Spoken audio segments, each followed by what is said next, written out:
Bon, je suis content de vous voir ce matin. Ça fait un petit bout que j'ai pas été ici. Il y a plein de personnes qui m'ont fait la remarque. Hey, t'étais où? T'étais où?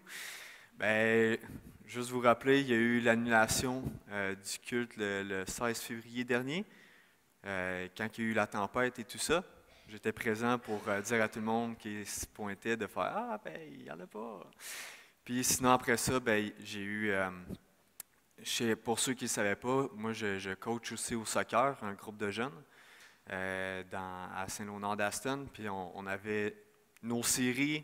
Après ça, il y a eu 2 tournois. J'ai passé, là, 2 semaines, quelques jours dans une chambre de classe avec des adolescents remplis de sueur, à dormir dans une classe d'école. Fait que, ça a été des beaux moments, mais pas des bonnes odeurs. Mais bref, vous comprenez.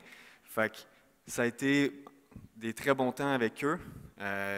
Pour moi, c'est une implication que j'aime énormément, étant donné que je coach non seulement mon frère, mais je coach des jeunes que ça fait 3 ans, puis j'ai vraiment une relation particulière avec eux, qui me posent des questions. On a des discussions spirituelles, surtout dans les tournois où est-ce qu'on dort dans la même chambre, donc c'est vraiment quelque chose qui me tient à cœur, puis c'est pour ça que j'étais pas là dernièrement. Mais là, il y a aussi plein de personnes qui étaient comme Hey Fred, c'est quand le retour de la série?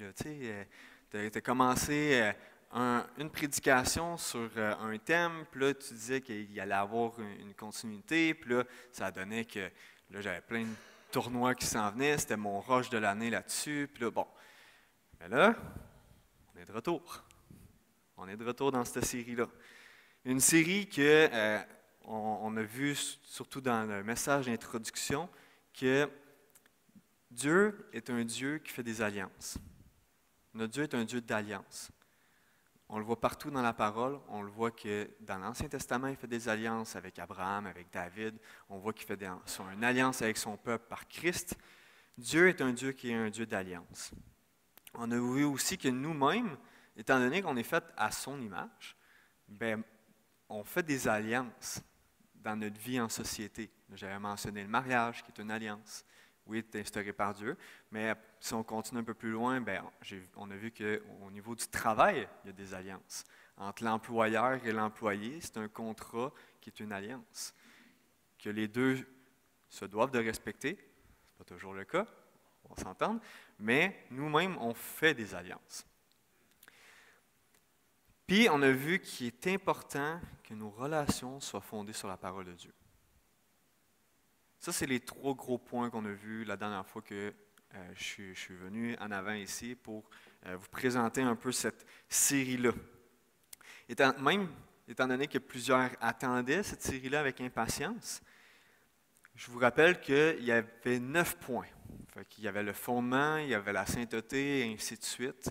Il y avait le pardon, communication, je ne m'en rappelle plus tout par cœur, mais il y avait ces 9 points-là qui étaient là. Puis là, je me suis dit, hey, bon, on est rendu à la sainteté, mais là, j'avais de quoi qui me travaillait, là. Quelque chose qui me travaillait, qui était là. Et j'ai décidé de prendre quelque chose qui fait partie de cette alliance-là, un sujet qui fait partie de le vivre ensemble, la communauté, mais qui n'est pas dans les 9 points. Comme Fred, as-tu fini de changer tout le temps? Ah, non. Non. Pourquoi que c'est une prédication que j'avais vraiment à cœur depuis un certain moment, parce que vous vous souvenez, quand que François était malade, j'étais la personne qui était en backup. Fait que si François, il ne pouvait vraiment pas ce matin-là, moi, je devais avoir quelque chose de préparé au cas où que le dimanche matin, François m'écrive « Ah non, vas-y, c'est à toi. » Finalement, Dieu a pourvu que ça n'arrive pas, gloire à Dieu.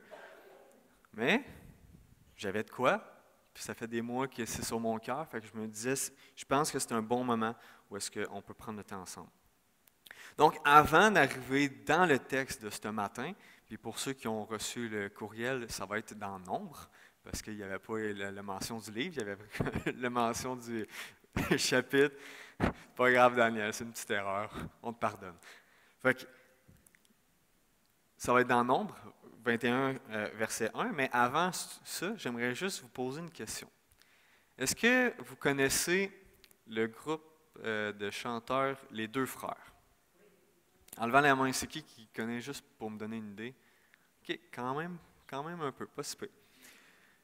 Pour ceux qui ne connaissent pas le groupe des Deux Frères, c'est un groupe qui est québécois qui va utiliser leurs paroles de chansons, qui va se rapprocher d'un peu de ce que les Québécois vivent dans leur réalité.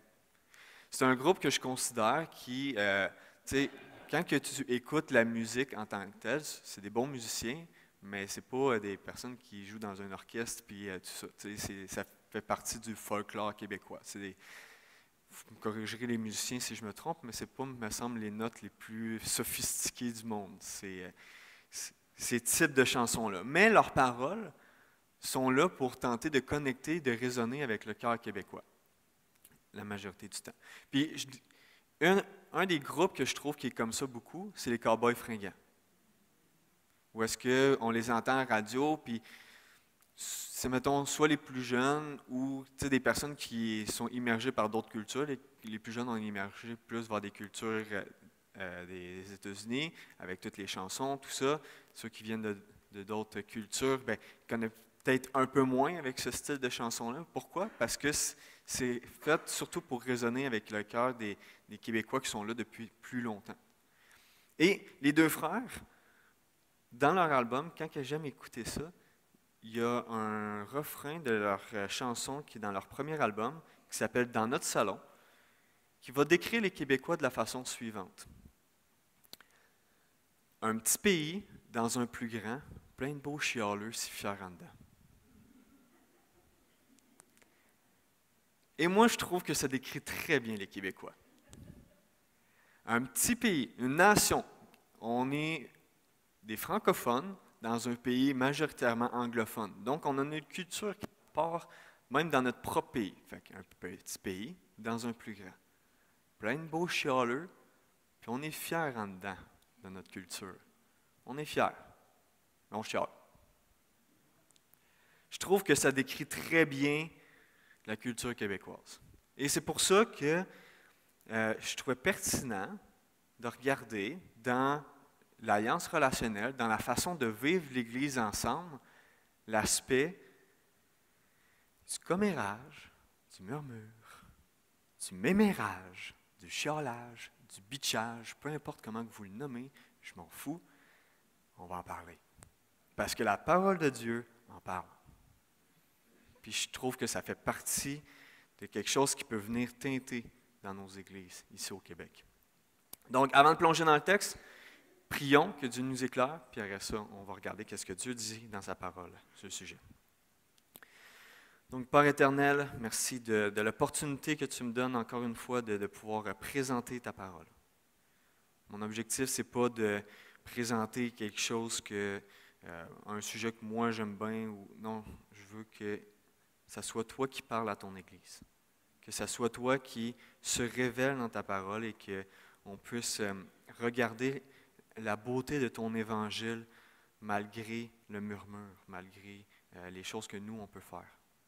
Et je te prie vraiment qu'on puisse avoir un cœur disposé à recevoir ta parole ce matin.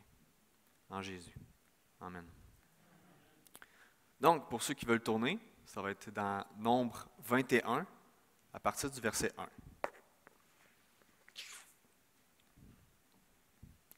Vous laissez le temps un peu. Nombre 21, à partir du verset 1. En même temps, le deuxième glou. Parfait. Fait qu'on va commencer. Le roi d'Arad, cananéen, qui habitait le Midi, apprit qu'Israël venait par le chemin d'Atarim. Il combattit Israël et amena des prisonniers. Alors Israël fit un vœu à l'Éternel et dit, « Si tu livres ce peuple entre mes mains, je dévouerai ces villes par l'interdit. » L'Éternel entendit la voix d'Israël et les livra à Cananéens. On les dévoua par l'interdit et leurs villes, et on les nomma ce lieu Horma. Ils partirent de la montagne de Hor, par le chemin de la mer Rouge, pour contourner le pays d'Édom. Le peuple s'impatienta sur la route et parla contre Dieu et contre Moïse. Pourquoi nous avez-vous fait monter hors d'Égypte pour que nous mourions dans le désert? Car il n'y a point de pain, il n'y a point d'eau, et notre âme est dégoûtée par cette misérable nourriture. Alors l'Éternel envoya contre le peuple des serpents brûlants. Ils mordirent le peuple, et il mourut beaucoup de gens en Israël. Le peuple vint à Moïse et dit, « Nous avons péché, car nous avons parlé contre l'Éternel et contre toi. Prie l'Éternel afin qu'il éloigne de nous ces serpents. » Moïse pria le peuple. L'Éternel dit à Moïse, « Fais-toi un serpent brûlant et place-le sur une perche. Quiconque aura été mordu et le regardera, conservera la vie. » Moïse fit un serpent d'airain et le plaça sur une perche. Et quiconque avait été mordu par le serpent et regardait le serpent d'airain conservait la vie. J'aime bien ce texte-là parce que c'est un texte aussi qui revient dans le Nouveau Testament. T'sais, Jésus va même en reparler à un moment donné. Mais une des choses que j'aimerais qu'on prenne le temps, c'est de décortiquer un peu chaque verset, juste pour se faire un résumé là, de ce qui vient de se passer ici. Au verset 1, on voit que le peuple il se sent menacé. T'sais, il y a une menace qui est là, ils se sentent menacés, puis ils sont dans l'inquiétude. Le peuple, ensuite, qu'est-ce qu'il fait? Quelque chose de super bien. Ils vont tourner leur regard vers Dieu, puis ils vont plaider leur cause. Dieu, dans sa grâce, exauce son peuple. Après ça, le peuple s'en va, dans le verset 4. On arrive au verset 5. Une fois que le peuple est parti, bien, le peuple n'est pas satisfait de sa condition. Donc, le peuple, qu'est-ce qu'il fait? Il chiale contre Dieu, contre Moïse. Dieu n'aime pas cette attitude-là, donc il va punir son peuple. Le peuple voit la conséquence au verset 7, il réalise sa faute et va se repentir vers Dieu. On arrive au verset 8, Dieu va donner une solution à son peuple pour sortir de cette situation-là. Et dans le verset 9, c'est vraiment Moïse qui met en exécution la solution qui est donnée par Dieu, puis le peuple va choisir ou non de l'utiliser, cette solution-là. Donc ça, c'est un peu le résumé de qu'est-ce qui se passe ici dans ce texte-là. Puis là, vous êtes comme, peut-être, c'est quand même dur comme conséquence à envoyer des serpents venimeux qui mordent, puis que le monde commence à mourir. Puis moi aussi, je suis d'avis que c'est rough comme conséquence, me semble. Mais, je vous rappelle que le peuple, si je ne me trompe pas, avait reçu tous les commandements avant que ça arrive. Donc, ils étaient en connaissance de cause que leur péché avait des conséquences. Et ce n'est pas quelque chose qui était un cas isolé, comme j'aime dire. C'est quelque chose qui revenait. Ça, on va 5 chapitres plus tôt. Juste 5 chapitres plus tôt dans Nombre. Tournez au verset 16. À partir du verset 41. Nombre 16, verset 41. C'était quelque chose de récurrent chez Israël. Le mémérage. Il n'y a pas de 41 au verset 16? Au chapitre 16? 16, 41. Si vous voulez, je peux tourner à votre place. Je te niaise, mamie.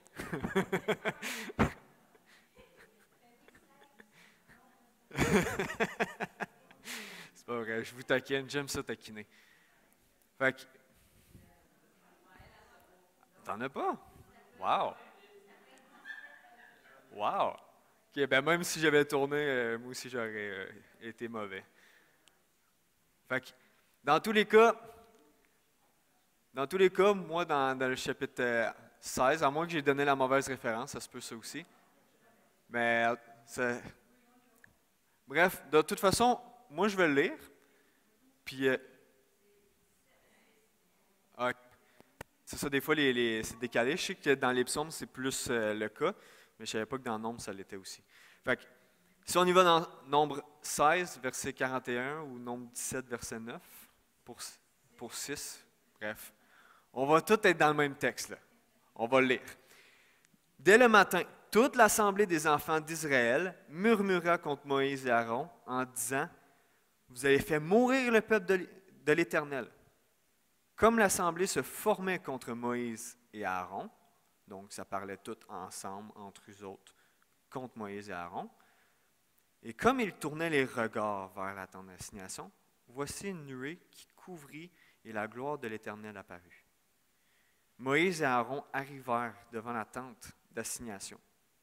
Et l'Éternel parla à Moïse et dit, en parlant de Moïse et Aaron, « Retirez-vous du milieu de cette assemblée, et je les consumerai en un instant. » Moïse et Aaron, ils tombèrent leur visage à terre, et Moïse dit à Aaron, « Prends un brasier, mets-y du feu dessus l'autel, pose-y du parfum et va promptement, rapidement, vers l'assemblée, et fais pour eux l'expiation, car la colère de l'Éternel a éclaté et la plaie a commencé. » Aaron prit le brasier, comme Moïse avait dit, et courut au milieu de l'assemblée, et voici la plaie avait déjà commencé parmi le peuple. Il leur offrit le parfum, et il fit l'expiation pour le peuple. Et il se plaça entre les morts et les vivants, et la plaie fut arrêtée. Il y eut 14 700 personnes qui moururent de cette plaie, outre ceux qui avaient été morts à cause de Corée. Il y avait eu quelque chose à Corée avant, donc plus ça. Aaron retourna auprès de Moïse à l'entrée de la tente d'assignation et la plaie était arrêtée. Vous voyez, ce n'est pas quelque chose qui est isolé dans le cœur d'Israël. C'est quelque chose qui était récurrent, quelque chose qui était présent. C'était un pattern, un cercle vicieux qui était là régulièrement. Puis, dans les deux situations, moi, je me suis dit, OK, on va faire des petites comparaisons. On va voir c'est quoi les ressemblances, on va voir c'est quoi les différences. Et dans les ressemblances qu'on peut comparer, le murmure de l'assemblée, et principalement celui fait envers Dieu et les dirigeants instaurés, faisait partie en quelque sorte de l'ADN du peuple. Quelque chose ancré dans leur ADN. Comme un peu nous autres, les Québécois. Le chiolage, c'est un peu ancré dans notre ADN. On aime ça. Dans les deux situations, Dieu n'a pas voulu tolérer le péché du murmure au point que des gens sont morts. C'est rough comme conséquence. Moi, en tout cas, personnellement, je trouve ça dur de voir que juste le murmure peut ramener à ces conséquences-là. Les deux ont dû avoir une solution pour sauver le peuple de la conséquence de leur péché. Les deux ont eu besoin d'une solution. Pas juste un qui est arrivé quelque chose. Non, les deux ont eu besoin de quelque chose se fasse pour que Dieu fasse grâce à son peuple, parce que sa justice était là. Maintenant, qu'est-ce qui est différent? Les deux solutions sont différentes, mais complémentaires, je trouve. Surtout sachant qu'est-ce qui s'en vient. Dans Nombre 16 ou 17, ça prenait l'intercession de quelqu'un pour le peuple. Ça prenait Moïse puis Aaron qui intercèdent auprès de Dieu pour le peuple. Parce que Dieu, il avait dit, Aaron, Moïse, vous avez juste à sortir, moi je mets fin à ça. Puis là, ils ont fait, non, s'il te plaît, fais leur grâce. Dieu a fait grâce. Ça a pris une intercession. Dans Nombre 21, on voit qu'il y a eu un test de foi de la part du peuple. Ça prenait que des personnes regardent et fassent confiance que le serpent d'airain perché le serpent sur la perche va les guérir. Donc, c'est un test de foi. Donc, les deux, surtout sachant qu'est-ce qui s'en vient, on va en parler, mais surtout quand on est dans la connaissance de la croix, je trouve ça intéressant que les deux solutions sont compatibles. Et l'intercession et le test de foi. Dans les conséquences, les deux conséquences sont différentes. Mais en même temps, je trouve que ça ressemble quand même un peu.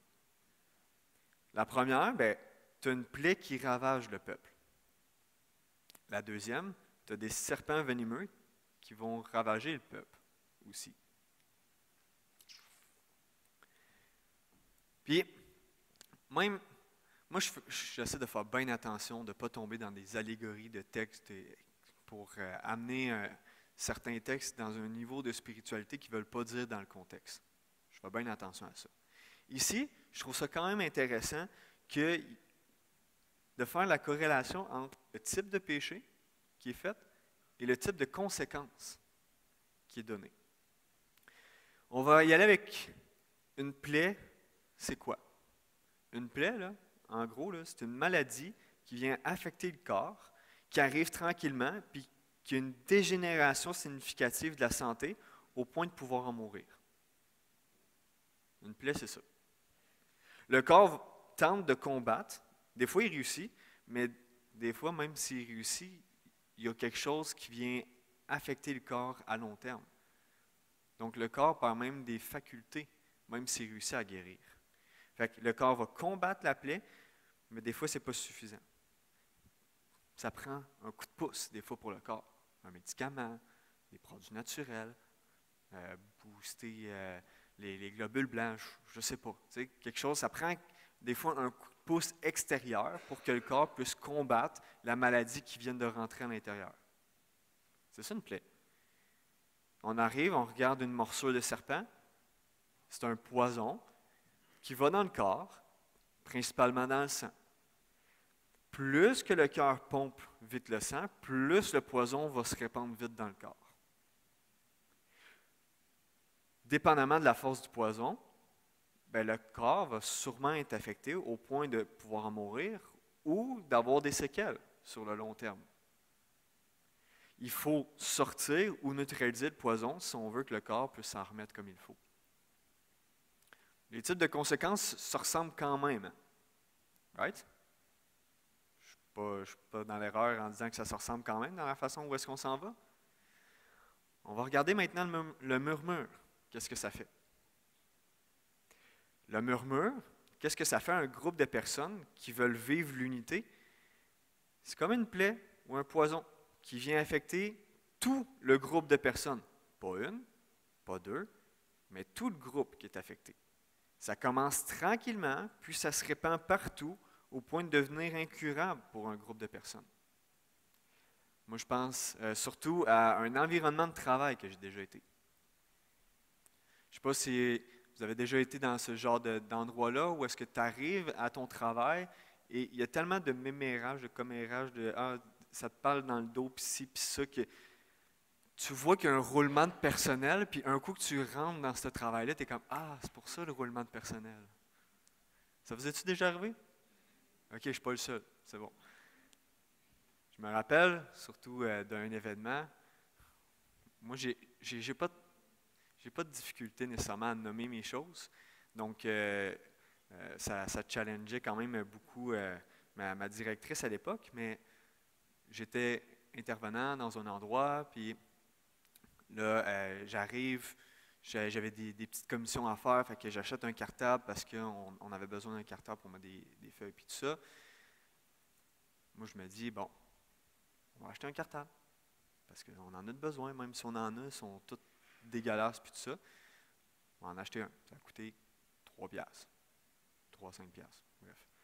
Mais j'ai su par une collègue de travail que ma directrice n'était pas contente que j'achète le cartable. Je suis allé voir ma directrice, j'ai dit « Ah, c'est correct? J'ai acheté le cartable et tout ça. Ah oui, oui, tout est beau. » Ça, c'est ça, du mémérage. Il y a un peu d'hypocrisie, il y a un peu, on parle dans le dos, des bruits de corridor, il arrive telle situation, puis au final, c'est « OK, mais pourquoi on ne me l'a pas dit? » Moi, ça ne m'aurait pas dérangé qu'elle vienne me voir et dise « Ah, c'était pas dans nos budgets, j'aurais juste aimé ça que tu me le demandes. » OK, je peux aller le retourner, j'ai encore facture. Pas grave. Vous comprenez? Puis ça, au début, c'est pas si pire, mais plus que ça arrive, plus que ça devient dans l'ADN d'une place, puis plus qu'après ça, ça devient néfaste. Puis que ça vient se transposer dans des situations justement comme celle-là, qui est toute banale, c'est un cartable. Mais ça a eu un gros effet boule de neige sur bien d'autres affaires, au point que ça se transposait sur toute la réalité de la place du milieu. Puis c'était pas vivable. Pour ça, je suis parti. Fait que ça, c'est ça que ça fait, le murmure. C'est comme un poison, c'est comme une plaie. Ça vient s'infiltrer dans le corps au point de nuire au corps. Puis quand on regarde dans la parole de Dieu, l'unité de l'Église est décrite comment? Comme étant un corps. Comme je vous dis, le but du texte ici n'est pas de faire une allégorie, mais je trouve quand même ça très intéressant, les types de conséquences avec le type de péché qui a été donné.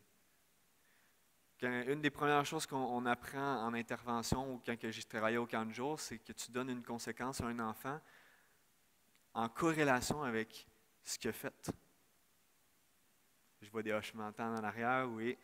Justement, quand tu arrives à un enfant et qu'il a fait mal à un ami, la blessure à l'ami, pour qu'il ait compassion, tu lui donnes une conséquence en conséquence. Bref, vous comprenez, en rapport avec ce qui est arrivé, pour qu'ils comprennent l'association entre les deux. Et Dieu, c'est un bon papa, là. Le but du texte, par contre, c'est surtout de présenter le remède face à ce péché-là. Si on retourne dans Nombre 21, le texte principal. Nombre 21, on va commencer au verset 4 cette fois-ci. Nombre chapitre 21, au verset 4.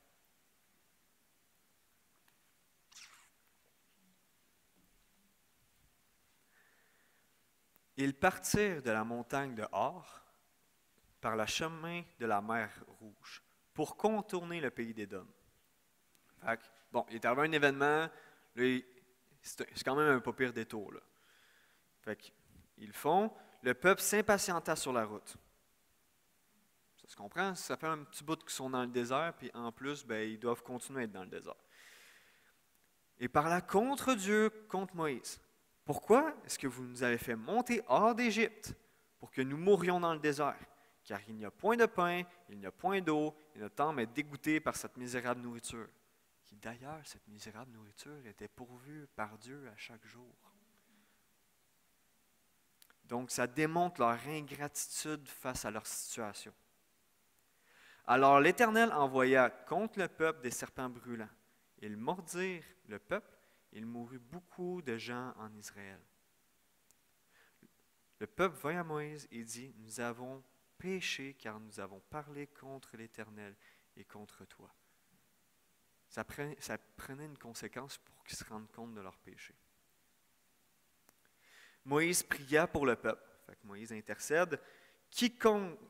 L'Éternel dit à Moïse, « Fais-toi un serpent brûlant, place-le sur une perche. Quiconque aura été mordu et le regardera, conservera la vie. » Moïse fit un serpent d'airain et le plaça sur une perche, et quiconque avait été mordu par un serpent et regarda le serpent d'airain, conservait la vie. Prenez pas grand-chose, là. Prenez juste qu'il regarde le serpent. Le serpent d'airain, tu sais, déjà la situation, quand tu regardes des personnes qui ont un venin à l'intérieur d'eux, qui sont en train de mourir, puis médicaments parlant, c'est juste incroyable le fait que tu as juste à regarder quelque chose puis que tu guéris automatiquement. En tout cas, moi, il y a quelqu'un qui me dirait ça en ce moment, je le traiterais de charlatan, vous comprendrez? Je ne croirais pas tant que ça. Fait que, là, ici, c'est déjà incroyable que Dieu utilise une situation comme ça où est-ce que la personne a juste besoin de regarder, puis bang, il est guéri. Même s'il croyait un petit peu plus ou moins, puis là, non, il avait juste besoin de regarder, placer sa confiance, puis c'est déjà assez incroyable comme façon de pouvoir guérir les personnes de ce venin-là mortel. Mais au bout du compte, c'est seulement une pâle copie, seulement un petit exemple de ce qui est arrivé plus tard. Parce qu'il y a quelque chose d'encore plus grandiose, encore plus beau, encore plus merveilleux qui est arrivé. Ou est-ce que, quand que tu regardes à la croix, Christ à la croix a sauvé des gens alors que les gens avaient juste à placer sa confiance en regardant la croix, à l'œuvre qui a été faite. C'est ça la solution. C'est ça l'objectif du texte. C'est de, oui, il y a un péché, il y a des conséquences, mais de remettre ses yeux, son orientation dans la bonne direction. Quand on regarde dans le texte, les gens avaient perdu de vue qui suivait. Ils étaient rendus insatisfaits de leurs propres conditions. Ils murmuraient contre l'Éternel avec la situation que Dieu leur mettait dans leur contexte à eux. Ils n'aimaient pas ça. Ils n'étaient pas contents. Ils étaient insatisfaits. Dieu pourvoyait à leurs besoins, mais ce n'était pas suffisant. Puis je veux juste vous rappeler qu'il a répondu à des prières juste avant, de quelque chose de grandiose aussi.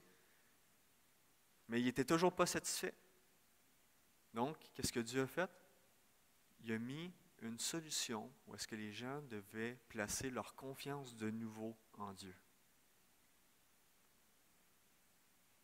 Dieu dit, voici une affaire qui a de l'air bien niaiseux, mais c'est ça la solution que je te donne. Tu as juste à mettre ta confiance en moi à nouveau. Et c'est ça la solution ici dans le texte. Donc, d'autant plus, la solution de regarder, de vivre nos relations en regardant la croix. Et une des choses que j'aime ici, c'est de voir la grâce dans la justice de Dieu.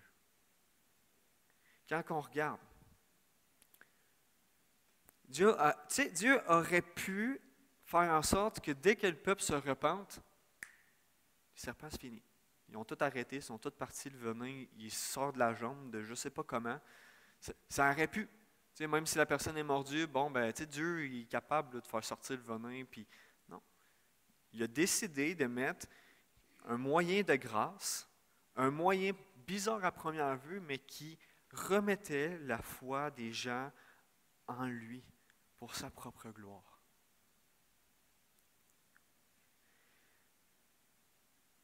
Ça demandait de la confiance en Dieu de guérir d'une morsure mortelle d'un serpent, en regardant simplement un serpent sur une perche. Dieu a été juste en donnant des conséquences au péché, donc il a exercé sa justice, mais il a usé de grâce en donnant un moyen au peuple de pouvoir guérir du mal qui se répandait dans leur corps. Donc, on va maintenant appliquer ça à nous, aujourd'hui, en tant que peuple québécois. Comme on s'est dit tantôt, les Québécois, on est réputés pour être des chialeux. Moi, je rajoute un chialeux passif. On n'est pas super agressif dans notre chialage, mais souvent. On est des chialeux de corridor, que j'appelle. Puis on tient un peu de nos cousins, les Français. Les Français, eux autres, c'est des chialeux agressifs. Je ne sais pas si vous avez déjà entendu des arguments de Français en entrevue, là. C'est qui parle le plus fort. Puis, on retient nous autres. Ces autres qui sont venus ici, on est des descendants, fait qu'on a retiré, mais nous, on est des chialeux qui sont plus passifs dans notre chialage. L'Église, c'est le corps de Christ, comme on l'a déjà mentionné. Les murmures est dans le cœur des Québécois et ça va s'infiltrer dans le sang de l'Église. Et plus que ça avance, plus qu'on s'en rend moins compte que ça se répand. On est toujours influencé par la culture qui nous entoure, qu'on le veuille ou qu'on ne le veuille pas. La question, c'est est-ce qu'on va se laisser influencer par la culture puis par notre nature? Et dans ça, c'est là qu'il est important de se rendre compte, premièrement, quand il y a un problème dans notre corps, puis après ça, de l'adresser, puis d'avancer là-dedans. Donc, s'il y a des murmures dans cette Église, le corps, l'unité, en vit des conséquences. C'est inévitable. S'il y a des murmures ici, au fur et à mesure, ça va s'envenimer, ça va affecter tout le corps, puis après ça, des fois, il est trop tard. Fait que c'est important de s'en rendre compte pour qu'on puisse avancer. Puis, tourner nos cœurs vers la vraie solution. Comme j'ai dit, il y en a juste une solution. C'est de se rendre compte et placer notre foi en regardant à la croix que Dieu peut faire le changement dans notre cœur premièrement. Et ensuite, on va voir pour les autres. On va prier pour les autres, mais premièrement de prier notre cœur, de nous protéger de nous-mêmes contre ce péché-là et de protéger, d'être une influence positive pour qu'on puisse créer un mouvement à l'encontre de peut-être justement ce chiolage-là qui peut avoir lieu. Donc, la solution, c'est de regarder à la croix pour nous, premièrement. C'est ça la marche chrétienne. C'est ça la marche chrétienne. C'est de reconnaître qu'on est des pécheurs, qu'on est dans un état encore qui est affecté par le péché, dans un monde qui est encore affecté par le péché, de reconnaître qu'on a offensé le Dieu glorieux, de se repentir, puisque sa grâce nous permet. Puis ensuite, un coup qu'on a compris ça, on peut faire grâce aux autres. Et ça tue le mémérage. Donc, un coup qu'on fait grâce à notre tour, on a compris la grâce, on fait grâce à notre tour, ça tue le mémérage. Et là, je vais terminer sur un merveilleux verset. Après ça, on va prier, puis la louange va pouvoir reprendre. Mais le dernier verset que je veux vous laisser, c'est Éphésiens 4, 29. Où est-ce que Paul parle un peu de comment se comporter avec notre propre bouche. Éphésiens 4, 29. Éphésiens 4, 29, je vais le lire. Qu'il ne sorte de votre bouche aucune parole mauvaise. Bon, aucune, bon, ça arrive, on s'échappe. Mais s'il y a lieu, donc non seulement de ne pas sortir de paroles mauvaises, mais s'il y a lieu, encore mieux, quelques bonnes paroles qui servent à l'édification et communiquent une grâce à ceux qui l'entendent. Ici, quand on dit bonnes paroles qui servent à l'édification, c'est surtout aussi fait avec amour, pas avec dureté, puis juste un désir que l'autre soit juste dans la vérité. Non, faites avec grâce pour que ça serve à l'édification. Donc, je vais finir en disant ça, que votre bouche serve à l'édification, mes frères et sœurs. Prions. Père éternel, on reconnaît, du moins moi je reconnais, que ça nous arrive de mémérer, de chialer, de faire du murmure. Je te prie que tu nous pardonnes pour les moments que ça arrive. Et que les gens autour de nous puissent nous pardonner quand que ça nous arrive. Et qu'ensemble, on puisse regarder au pied de la croix et désirer vivre des relations centrées sur ton évangile, afin de te glorifier parce que tu mérites toute la gloire. Je te prie vraiment que tu puisses nous faire grâce, de nous ouvrir les yeux quand que ça arrive, et que notre cœur soit disposé à aller vers l'édification. C'est en Jésus que je te prie, pour notre Église ici. Amen.